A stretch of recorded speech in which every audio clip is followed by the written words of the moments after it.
Okay, my friend, in this video I don't need any screen capture, so here I am in my studio at home. I just want to say you that we're going to release Flare 1 2.0 in the next week, but Blender has decided to change the way they want to manage the transparencies in the Eevee shaders.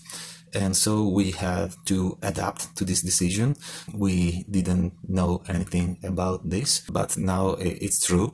Transparencies are completely changed. We're going to release Flare 1.0 that is compatible with Blender 2.8, but it will be not compatible with Blender 2.81 that will be released in the half of November. In this date, we will release another version of Flare that will be Flare, I think, 1.1, and this new version will be compatible with Blender 2.81, but there is no retrocompatibility.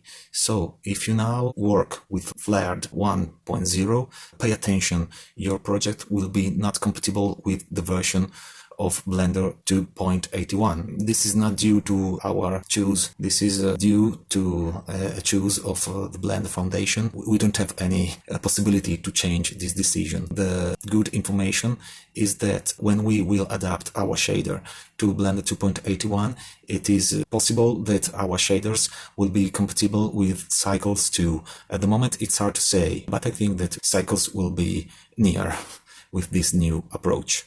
So use the version of Flare that we're going to release at your own risk, knowing that future version of Blender you have to use another version of Flare that has no any retro compatibility. I hope that you love this add-on. I will open on the website a section with a form in which you can suggest us any new feature for the software, and another form in which you can write us your difficulties and troubleshootings. Have fun and enjoy with Flare. Thank you and bye-bye.